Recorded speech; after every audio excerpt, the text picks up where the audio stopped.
इनकी मौत ऐसे नहीं हुई, ये बहादुरी का सबूत दिखा रहे थे। ये एक शख्स थे जिन्होंने हमले को रोकने की कोशिश की और जिन्होंने शायद बंदूक छीनने की भी कोशिश की और तभी जाके इनको निशाना बनाया गया। TV10 भारत, सच की ताकत। कश्मीर के पहलगाम में जो हमला हुआ, आतंकी हमला हुआ दोस्तों, उसमें अभी तक 26 लोगों के तकरीबन मारे जाने की खबर है। अगर उस लिस्ट की बात की जाए जिसमें जो लोग मारे गए हैं उनका नाम लिखा है दोस्तों, तो अभी तक ये कहा जा रहा था कि सिर्फ और सिर्फ हिंदू जो हैं वो मारे गए हैं, मगर एक मुस्लिम शख्स का नाम भी उस लिस्ट में मौजूद है।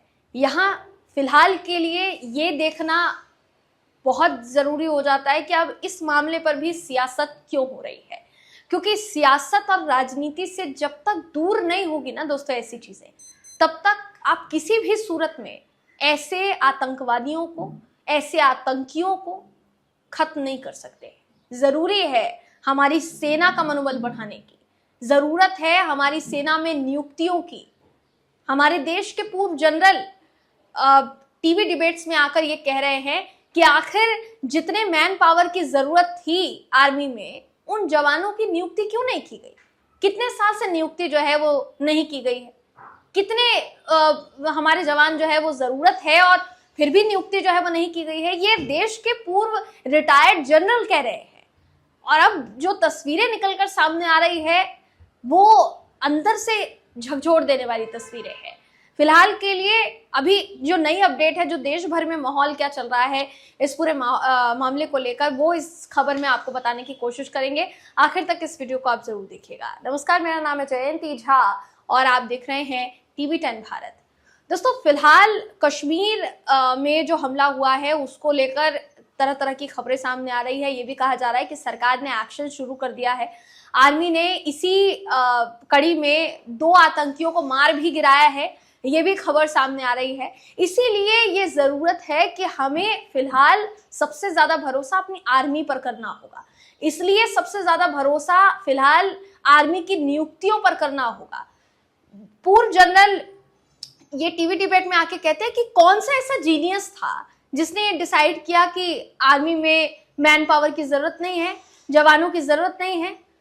अगर जवान आप पूरी तादाद में नहीं नियुक्त करेंगे या उनकी नियुक्ति नहीं होगी, उनकी पोस्टिंग नहीं होगी, तो जहां जितने मैन पावर की जरूरत है या जितने जवानों की जरूरत है, आर्मी ऑफिसर्स की जरूरत है, वहां पर उन आर्मी ऑफिसर्स को आप कैसे पोस्ट कर पाएंगे? उनकी जो तैनाती है वो आप कैसे कर पाएंगे और कैसे फिर आप सुरक्षा की उम्मीद कर पाएंगे? सवाल जो है फिलहाल के लिए पूछा जा रहा है। पूरे देश भर में इसको लेकर, फिलहाल भारत भर में इसको लेकर गम का माहौल है। हर कोई दुआ कर रहा है, हर कोई प्रार्थना कर रहा है कि जो भी इस हमले में मारे गए हैं उनकी आत्मा को शांति मिले। 26 पर्यटक जो हैं वो उनकी जाने गई है दोस्तों। उनके परिवार इस समय शोक में डूबे हुए हैं। उन परिवारों को इस शोकमय माहौल से लड़ने की हिम्मत मिले, फिलहाल यही उम्मीद जताई जा रही है और इसी की कामना ऊपर वाले से, भगवान से की जा रही है दोस्तों। देखिए, फिलहाल अलग अलग तरह की तस्वीरें जो है वो सामने आ रही है और सबसे ज़रूरी बात यहाँ पर यह है कि जो चीज़ें कही जा रही है दोस्तों, जो लिस्ट को लेकर कहा जा रहा है कि इसमें सिर्फ एक ही धर्म के लोगों को टारगेट किलिंग जो है वो की गई है, लेकिन इसी बीच एक खबर और आई जिसने कई तरीके के सवाल खड़े किए कि इसी में एक और शख्स जो है वो मारे गए हैं। जो ऑफिशियल लिस्ट जारी की गई है गवर्नमेंट की तरफ से, अगर उस लिस्ट की आप बात करेंगे तो सचिन गुप्ता नाम के यूजर हैं, वो लिखते हैं कि पहलगाम आतंकी हमले में घोड़ा चलाने वाले सैयद हुसैन शाह की भी गोली मारकर हत्या कर दी गई। पिता कहते हैं कि जब हमें हमले की सूचना मिली तो हमने कॉल किया, कॉल रिसीव नहीं हुई, हमने थाने जाकर रिपोर्ट लिखवाई, बाद में पता चला कि बेटे को भी गोली लगी है। घर में माँ का रो रो कर बुरा हाल है, क्योंकि घर में इकलौते वही बड़े बेटे थे कमाने वाले। बाकी लोग जो घूमने के लिए गए थे वहां, जिनके परिवार पूरे परिजनों के साथ वो वापस नहीं आ पाए, जो छोटे छोटे बच्चे दहशत का शिकार हो चुके हैं दोस्तों, क्योंकि उन्होंने अपनी आंखों के सामने कुछ ऐसा देखा है जिसे वो जिंदगी भर भुला नहीं पाएंगे।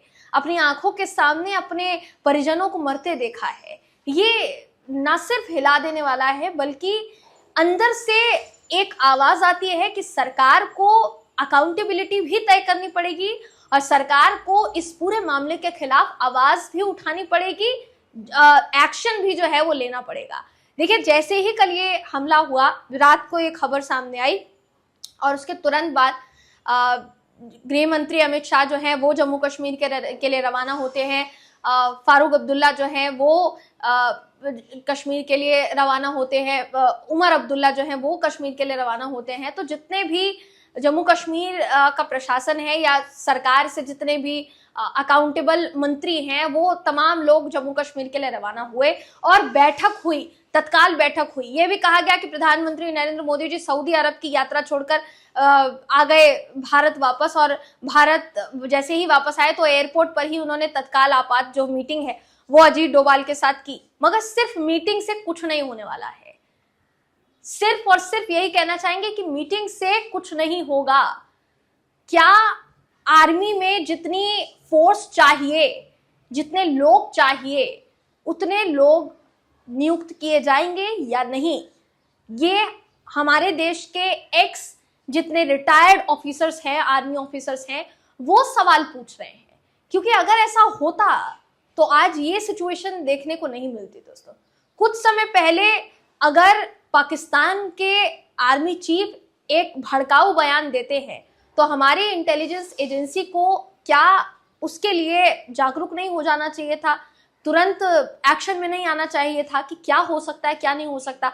जो वहां पर जितने भी पर्यटक घूमने के लिए गए थे, उनमें से जो चश्मदीद हैं, जो वहां मौजूद थे, जिन्होंने हमला अपनी आंखों के सामने देखा है, उनका कहना है 20 मिनट तक आतंकी जो है वो आसपास घूमते रहे और उन्होंने चुन चुन कर मारा लोगों को। ये वाकई में बहुत अभी भी रोंगटे खड़े कर देने वाली खबर है दोस्तों, जो बता पाने में भी बहुत मुश्किल हो रही है फिलहाल के लिए। हम इस पर आपकी राय जानना चाहेंगे कि आप इस पर क्या सोचते हैं, क्योंकि देखिए फिलहाल पूरे देश को इस आतंक के खिलाफ, आतंकवाद के खिलाफ एकजुट होने की जरूरत है। एकजुट रहेंगे तो ही ऐसे आतंकियों से लड़ पाएंगे। आप इस पूरे खबर पर क्या सोचते हैं, आपकी क्या राय है, कमेंट करके जरूर बताइएगा। अगली वीडियो में मैं आपसे फिर मिलूंगी, तब तक के लिए नमस्कार।